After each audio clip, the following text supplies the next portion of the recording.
नमस्कार, आप देख रहे हैं द फ्रीडम वॉइस और मैं हूं आपके साथ अनन्या मिश्रा। बिहार में वोटर अधिकार यात्रा जो राहुल गांधी और तेजस्वी यादव के नेतृत्व में की जा रही है, अब इसमें चार चांद लगाने और जोरों शोरों से इसको और ज्यादा मजबूती देने के लिए, इसको और एक बड़ा रूप देने के लिए अखिलेश यादव इस यात्रा में शामिल होने वाले हैं। इस बात का ऐलान खुद अखिलेश यादव ने किया है। यही नहीं, अखिलेश यादव ही नहीं सिर्फ इस बात का ऐलान किया बल्कि कांग्रेस पार्टी की तरफ से भी इस बात का ऐलान किया गया है। खुद कांग्रेस पार्टी के महासचिव के.सी. वेणुगोपाल ने इस बारे में सोशल मीडिया एक्स पर पोस्ट करके जानकारी दी है कि अखिलेश यादव वोटर अधिकार यात्रा में शामिल होंगे। आपको बताते चले कि राहुल गांधी, तेजस्वी यादव और प्रियंका गांधी तो पहुंच ही चुकी हैं। इनके साथ ही साथ अब अखिलेश यादव इस यात्रा में शामिल होंगे और वोटर अधिकार यात्रा को और ज्यादा जनाधार के साथ पूरे भारत और बिहार के वासियों के सामने पेश करेंगे। ये बताएंगे कि वोटर अधिकार यात्रा जो है, उनके अधिकार के लिए इस यात्रा को विपक्ष के नेता कर रहे हैं। उनको किस तरह से अपने मताधिकार का प्रयोग करना चाहिए, किस तरह से मौजूदा समय की जो सरकार है उनके अधिकार को छीनने की पूरी कोशिश कर रही है और चुनाव आयोग की तरफ से जो वोटों में धांधली की जा रही है वोटर वेरिफिकेशन के माध्यम से, उसको लेकर यह खुलासा किया जा रहा है। एक एक जन तक पहुंचा जा रहा है और जनता को बताया जा रहा है, रूबरू कराया जा रहा है। यह है वोटर अधिकार यात्रा का उद्देश्य, जिससे कि बिहार में विपक्ष की सरकार बन पाए और इस यात्रा से एक मजबूत विपक्ष को एनडीए की सरकार देख पाए कि किस तरह से विपक्ष मजबूत में है। इससे बहुत सारे फायदे विपक्ष को होने वाले हैं, लेकिन इन सब के बीच में अखिलेश यादव की एंट्री जब बिहार में होगी और बिहार के इस यात्रा में शामिल होंगे तो अपने आप में एक बड़ी खबर है ये और अपने आप में एक काफी ज्यादा मजबूती इस यात्रा को मिलेगी। फिलहाल आपको बताते चले कि अखिलेश यादव के जाने की जो समय थी आज 27 अगस्त का था और ऐसे में 28 अगस्त को इस यात्रा में अखिलेश यादव शामिल होते, लेकिन आज ही ये भी खबर आई है कि अखिलेश यादव 30 अगस्त को इस यात्रा में शामिल होंगे और 1 सितंबर को इस यात्रा का समापन होगा पटना में।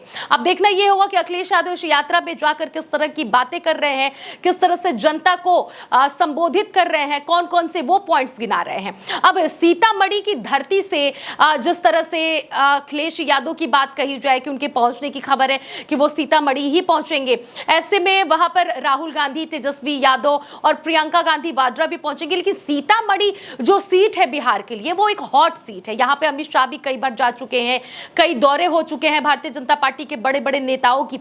ऐसे में सीतामढ़ी जो है बिहार के विधानसभा चुनाव के लिए उन वीआईपी सीटों में से मानी जा रही है जिस पर सभी की निगाहें टिकी हुई है कि यहां से कौन जीतेगा। फिलहाल वहां पर भारतीय जनता पार्टी के प्रत्याशी वहां पर जीते हैं, वहां से भारतीय जनता पार्टी के विधायक हैं। लेकिन इस बीच जिस तरह से सीतामढ़ी की धरती से जानकी माता, जो माता सीता हैं, उनकी मंदिर पर दर्शन करके, पूजा पाठ करके फिर इस यात्रा को आगे बढ़ाया जाएगा और ऐसे में सीतामढ़ी में माता सीता का दर्शन करना, उनकी धरती पर, उनके धरती से यात्रा को आगे की तरफ बढ़ाना, वहां से अखिलेश यादव का शामिल होना और बाकी विपक्ष के नेताओं का शामिल होना, यह बहुत बड़ा संकेत दे रहा है कि सीतामढ़ी में पूरी तरह से जनाधार तेज है वोटर अधिकार यात्रा को लेकर। अब इस यात्रा में किस तरह से अखिलेश यादव अपनी भूमिका निभा रहे हैं, ये आने वाला वक्त बताएगा।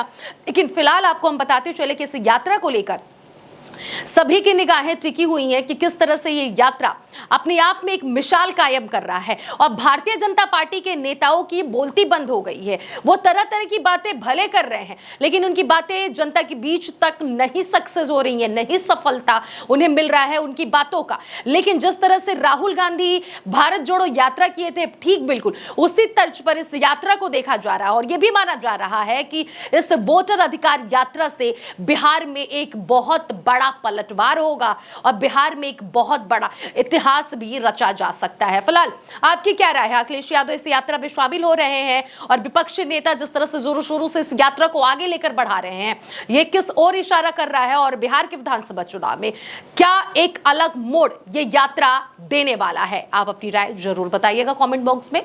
फिलहाल आप देख रहे थे द फ्रीडम वॉइस।